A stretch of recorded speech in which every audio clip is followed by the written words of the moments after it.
Hey, what is going on, guys? Edward here, back with another video. Thank you so much for being here again.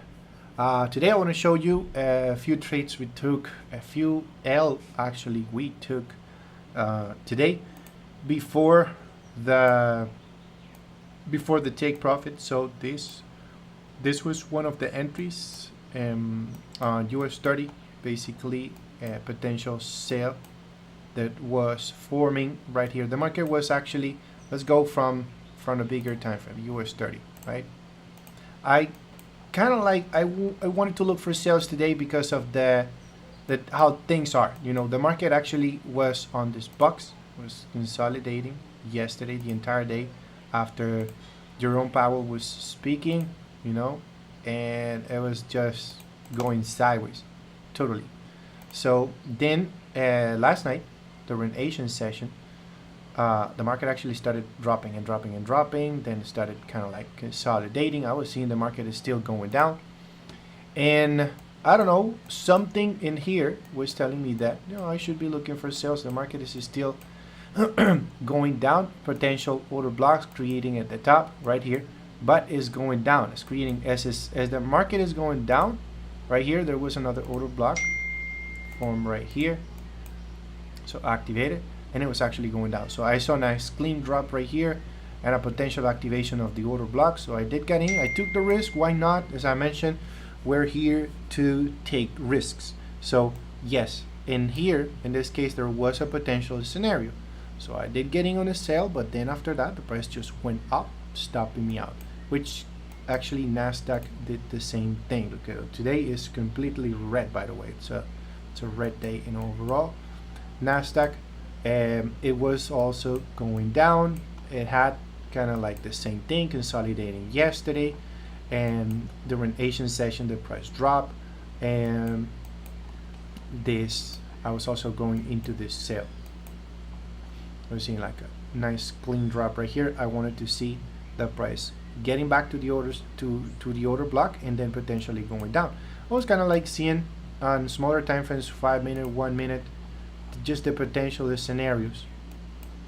Since the price is actually going up, seeing, you know, a BOS, potential BOS, break of a structure to the upside, then have a change of character, then waiting for the price to come back to the area. It did get to the area, activated the entry, but then after that just started pushing, and I was like, okay, maybe there wasn't any limit orders placed there by institutions. So I, you know, also took that L. The price did push up, but then it started forming.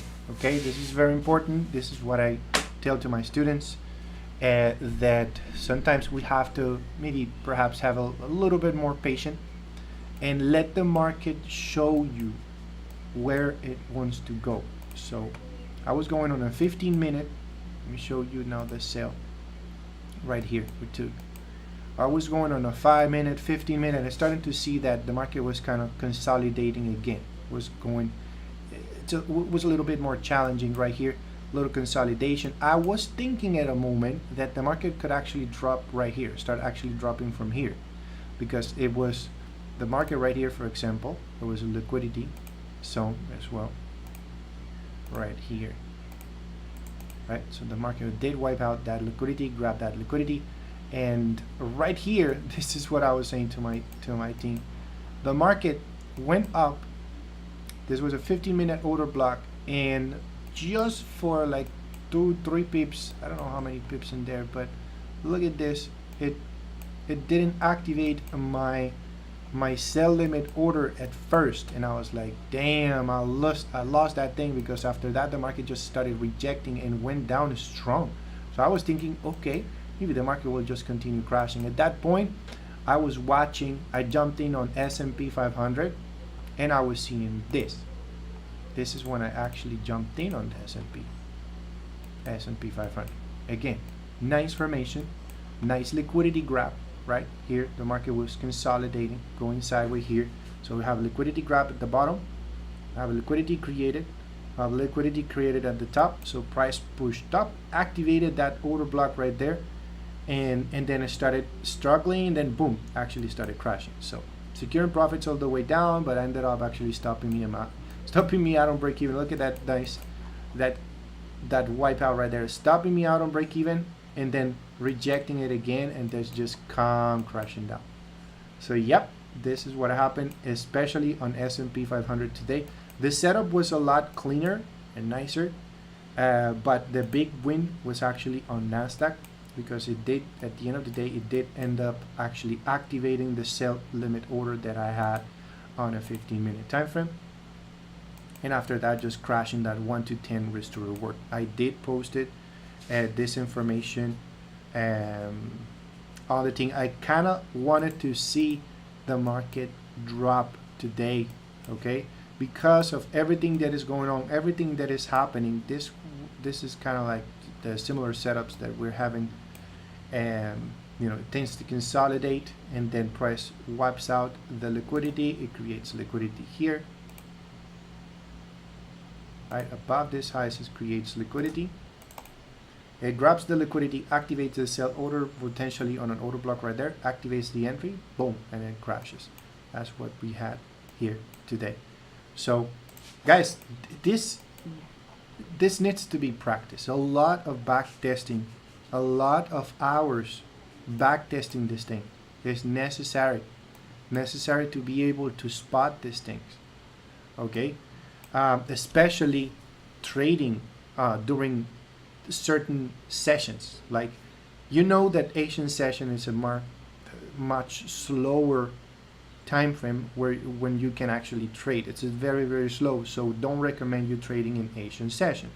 Try at least London or New York session. My favorite session to trade, of course, is New York session, because it's easier for me, right? Since London, it's around 3 in the morning. So, you know, I have kids.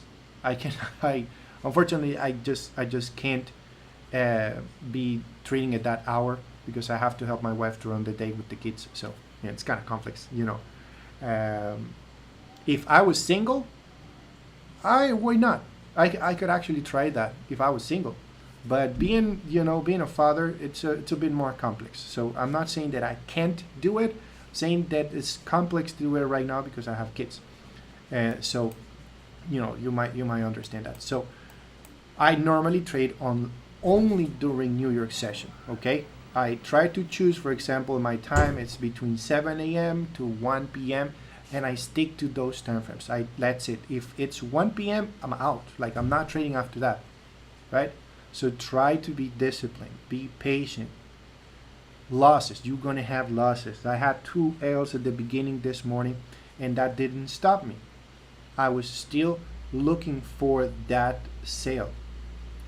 Even though, as I mentioned, the market was kind of like correcting, I still believe that we had potential order blocks that can get activated soon, and the price could drop. Now, if we go on US 30, for example, what was the setup here? US 30, yeah, what's this one? Let me actually clean this thing. Right here. I believe it was a 5-minute. Yeah, we had this order block at the on a 5-minute time frame. I had this order block right here, and again, similar to Nasdaq, we had this 15-minute order block. What happened? It didn't get activated. Not all the time the market will actually, after this nice consolidation here, the market was creating liquidity. Once the market starts consolidating, right? It creates liquidity below this area and above this area, because sellers are interested here. Their stop losses are above here, and the stop losses from the buyers are actually here, right? So the market is creating liquidity. So the market could have easily go up, wiping out everyone here, and then come crashing down, but it didn't do it on US 30. Now, what is doing the market? Right now, the market looks like it wants to go up. Is it gonna correct now, or is this just another big ass liquidity grab? The market will now go up, perhaps activate the sale, and now go back down again, or maybe even get to that 15-minute order block and drop again. Okay, because already on S&P 500, of course, I'm out. I'm not gonna be making more entries on S&P 500 right now, at least today. Not making more entries. And on Nasdaq, because I already took that 1 to 10. I don't want to say, oh yes, I'm going to be catching another sell. If the price happens to get back to the same area, I'm going to be selling again. Most likely will crash again. I don't want to say that, but it's possible. It's possible, but the zone has been mitigated already. This order block has been mitigated. What does that mean? It means that the sell limit orders were most likely all of them were activated, and this 1 to 10 risk reward, you see almost by the time I got out, that 1 to 10, most likely the institutions, they already took their profits, so they're out. I'm not sure if they will continue now buying. Maybe let's see if there are, you know, maybe if the price is pushing up, it will be creating some type of order blocks at the top, or right here you see this nice clean drop. Maybe there is right here, we could have an order block right there, right? Market could actually reach that and maybe drop after that. Could activate that, boom, and then drop. Right, something to be aware of. Let's see. I'm just gonna play this alert in there, but I'm not gonna be getting in. I'm not gonna be getting it at this point. I'm very happy with the trades taken today, even though this is the biggest one taken. S&P 500 gave me partial profits and then stopped me out on break even, and then I had the 2 losses, of course, with the 2 first entries in the morning. So, but that's basically it, guys. If you want to see me trade on the VIP group, there is a bundle. I'm actually offering a bundle. It comes with my course, my mentorship, and a VIP signal group for live. Go on my website, teamprofitsenglish.com. You'll find out there that I'm offering a 20% discount on this course. So if you're interested, go check it out. If you want to just, you know, pay attention to what I'm doing at the moment, and you want to see more videos like this, go back on my playlist. I have a few playlists based on my strategies, previous strategies. Also, I have some order blocks videos as well in there that you might want to be interested in if you want to learn or try to pay attention, at least for free. I also have a Telegram group, a free Telegram group. You can find in the description below. Go check it out. Let me know if you have any questions, guys. If you want to see more contents like this, give it a big thumbs up. It motivates me to keep posting videos every single day. And subscribe, of course, if you're new. Thanks again, guys, for watching. I'll see you in the next one. Take it easy, guys.